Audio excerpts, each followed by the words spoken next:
For entirely selfish reasons, I did not want this thing to come to an end. It was fun this year covering the Leafs as a credentialed reporter. This was the first season at SGPN that we had credentials, and I was tasked with covering the Leafs. And I come down to practices, I come down to the games. That's why I'm here right now. If you're listening, you don't know, but I'm at Scotiabank Arena right now at ice level. The arena is being cleared out for the final time for the Toronto Maple Leafs because they lost 6-1 in Game 7 tonight. And then obviously I'm a fan of the team and I root for the team and I never want to see them lose. I wish they'd go 82-0 and then 16-0 to win the Stanley Cup. But that's not what happened tonight.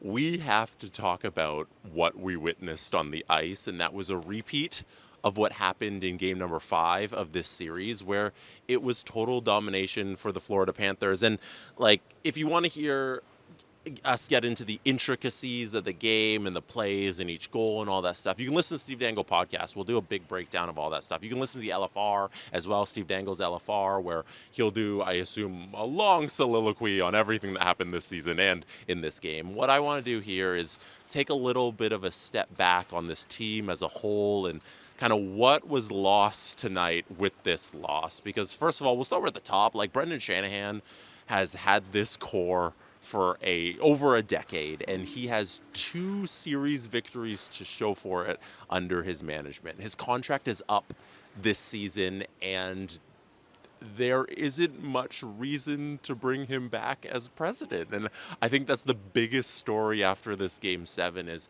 how do you continually reward failure? The team has not been successful by any standard of an NHL team on the ice. They have dreams of winning a Stanley Cup, and they've always thought they had players that they could take them there, and the person at the very top has not been able to get it done, and their contract is expiring. I think that's the biggest question coming out of today, because that's the biggest member of the organization. And if we trickle a little down further, Craig Berube, I thought, did an excellent job coaching this team this season. And I think when the team was playing the type of hockey that he tasked them to play and the style he wanted them to play, he did a fantastic job getting the best out of them in those moments where they were playing the Craig Berube style of hockey. Now, if we go to tonight, where they did not play that type of hockey and they lost control of the game in the first 10 minutes, and the second period was a disaster, we see what we've seen for the entire Matthews, Marner, Nylander, Tavares era of Toronto Maple Leafs. They're 0-6 in Game 7s. They cannot win these games for whatever reason. Even though in Game 6 we saw everything that they could be, in Game 7 we saw again what they truly are. And that's the reality we have to come to grips with. And I don't think we can just sit here again and again and again and say that maybe if we give them another shot, they can do it again. Mitch Marner's contract is up. That's the biggest elephant in the room right now with the Leafs losing Game 7. He is no longer under contract with the Toronto Maple Leafs as of July 1st. I do not think he's coming back. I do not think Mitch Marner will be a Leaf come the start of next season, I should say. He seems like he is I feel like he's accepting that fact slowly as well. John Tavares in his postgame was asked, do you want to return as Toronto Maple Leafs? He had a one-word answer. He said yes. Mitch Marner was asked the same question, and this was his response. Where do you stand on contracts and coming back? Your thoughts? I don't have any thoughts right now. I mean, like I said, pretty devastated with what just happened. Devastated. I've always enjoyed this team and this city, like I've always said. He hasn't thought about it, and you don't want that type of answer from somebody you're hoping to bring back. He wants to go to free agency. He wants to see what's out there for him, and frankly, I think the organization is best to let him do that, and the two part ways come July 1st. It feels like the end, because what we've seen on the ice is proof concept every single time. This was the best test, I think, for the entire era. You got through a team you should have beat in the Ottawa Senators. Then we got the litmus test in the Florida Panthers. And Mitch Marner and Austin Matthews and William Nylander couldn't get it done. And Austin's here with a long-term contract and a no-movement clause. William Nylander's here with a long-term contract and a no-movement clause. Those guys aren't moving. Mitch Marner is the free square to move on and change this team and frankly change the organization as a whole, because he's been such an important piece of the organization. And don't forget, they tried to do this. They tried to acquire Rantanen, and Mitch Marner had his right to not agree to that deal, and he turned it down, so they never got Rantanen. On Austin Matthews, here's a little bit of him post-game talking about the loss. First period, I thought they came out a little bit hungrier than us. I thought we, last half of that period we got our game going, and then I don't know how it really got away from us. I think just not on the same page in different areas of the game. Can you describe the disappointment you must be feeling? Not really. Are you tired of doing this? Yeah, I am.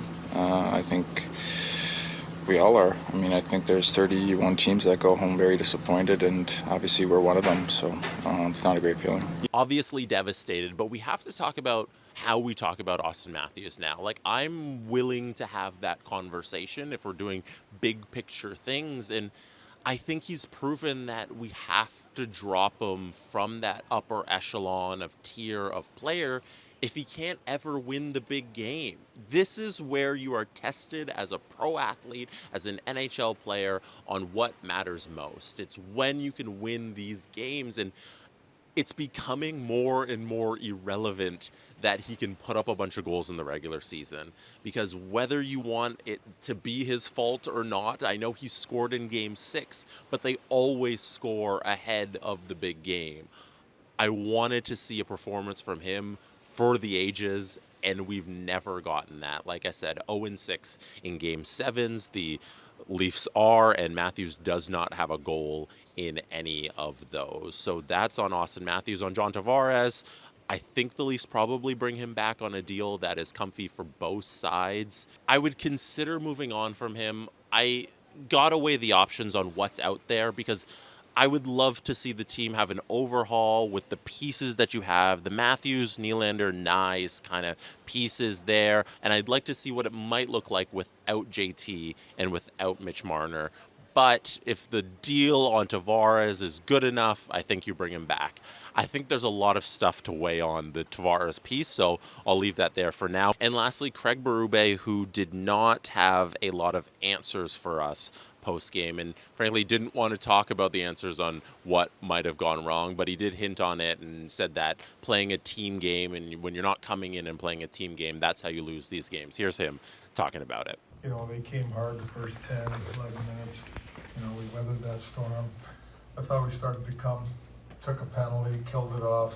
So going into the second, it was more of the same like the first. We just didn't handle the pressure tonight that they came with. We got, obviously wasn't good enough.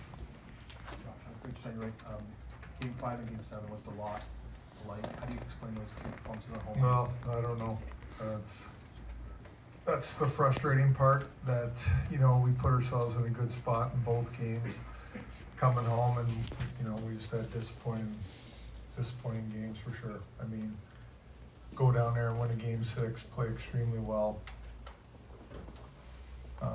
It's frustrating. I don't have an answer for you for that question. You didn't live the past playoff series with this team, but you're aware of them obviously when you took this job. How much of that baggage with the guys that have been here a while play a part in a moment like tonight, where it looks like the moment's too big for them? Well, I look at, I don't think the moment's too big for him. I think it's, we went to Ottawa and won Game 6 and won a series. We went into Florida and won Game 6 to make it a Game 7. So the moment's not too big. For me, it's all between the years. It's a mindset. These guys are capable of doing it. You just got to execute it, and we didn't execute it. We didn't execute it in Game 5. We didn't execute it in Game 7. I don't have an answer for that. Why? But that's the bottom line. And the biggest thing that happened post game in the scrum was Brad Marchand stepping up to the podium and being the biggest Leafs homer possible. Paul Maurice did it as well, like unprompted. He said, you shouldn't criticize these guys. They played hard, and you guys in the media are going to crucify them, and you shouldn't. And Brad Marchand went to bat for the Toronto Maple Leafs, unprompted, really. And here's what he said. Bounces, and they were on the bad end of that. I think if you look at the heat this team catches, it's actually really unfortunate. They've been working at building something really big here for a while, and they were a different brand of hockey this year, and they're getting crucified, and I don't think it's justified. Just because Darren will do it. I mean, we're a really good deep team too, and that's how things go sometimes. So, when you're playing for an actual cup and you give up a 3-game lead and then you're in game 7, like that's a high pressure game, right? So, in game 7, second round, yeah, it's a high pressure game, but it's not compared to some other games that guys have played. So when you actually look at that, and then when you see the pressure that Toronto faces, and everyone's talking about whatever the 20-30 year build-up, I don't even know what it is, but you see the fans and the way they're talking, like they just beat the pressure into this team, and it's got to be tough on those guys to walk to the rink every day and not feel that, because you see the way the fans treat them at the end. Like, how do you not feel that every single day? And when you go through big games, like you realize which are actually big games and which are just big moments. Now, all of that is well and good and nice from Brad Marchand, but Brad Marchand has lived the other side of it. He's lived the happy side that's defeating the Leafs each and every time. He's perfect in Game 7s against the Toronto Maple Leafs because he was on all those Boston teams all of those years, and he continues that streak. Brad Marchand also ties the record for most Game 7 victories for an NHL player in NHL history. He has 8, and 6 other guys have 8 victories in Game 7. So he's the 7th guy to get 8 victories in Game 7. So congratulations to him on that. But on his thoughts on the Leafs, I think there's going to be a lot of people who think about the team in that way, and they say, look how close they were against the Stanley Cup champions. They got them to Game 7, and look how much pressure the fans put on this team. But there's a reason that the fans put that pressure on the team. It's because of the losing. It's the chicken and egg thing, It's like, do they lose because of the fans, or the fans upset because of the losing? I don't think you can ever blame a fan for their reaction to the team. It is in the name of what they are. They are a fanatic. Their reaction to what is happening is irrational and is all based on emotion. The emotions that this team has given us for an entire decade's worth of hockey is an unsuccessful team. That is what they have delivered, and that is the emotion that is being derived from the fans. They are unhappy with the performance on the ice, and I would even say that their unhappiness and the booing, and there was jerseys thrown on the ice, there was people ejected. The Toronto Maple Leafs got booed when they gave their end of season salute to the crowd. All of that from Leafs fans comes from is directed at the management and the ownership, and the players are like the final rung of things because they're the ones who have to perform, but the players as well, because all they've had to deal with is losing. So I understand why fans react that way.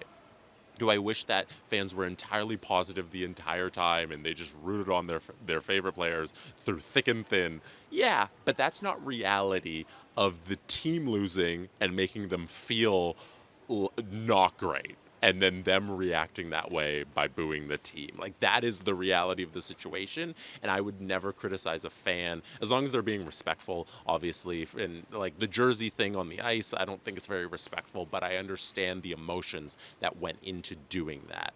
So that's how I'm feeling on the Toronto Maple Leafs right now. Let me know what you think about the Leafs after they lose Game 7 once again here tonight in Toronto. It had to be at home. It had to be against Brad Marchand. Of course, they won Game 6 to give everybody hope.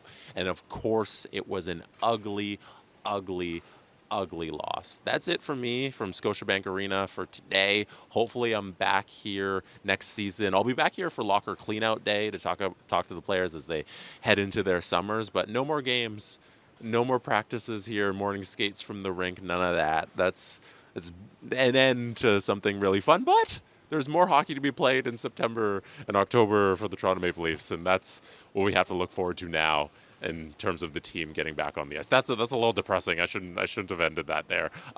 That's it for me tonight. Thank you for being here. You could have been anywhere in the world, but shows me listening or watching, and I appreciate you for that. Don't forget to hit like on this video. Don't forget to hit subscribe on the Jesse Blake Sports Report YouTube channel. Now I'm just slurring my words and mumbling towards the end. This is also available on any audio platform. Good night from Scotiabank Arena.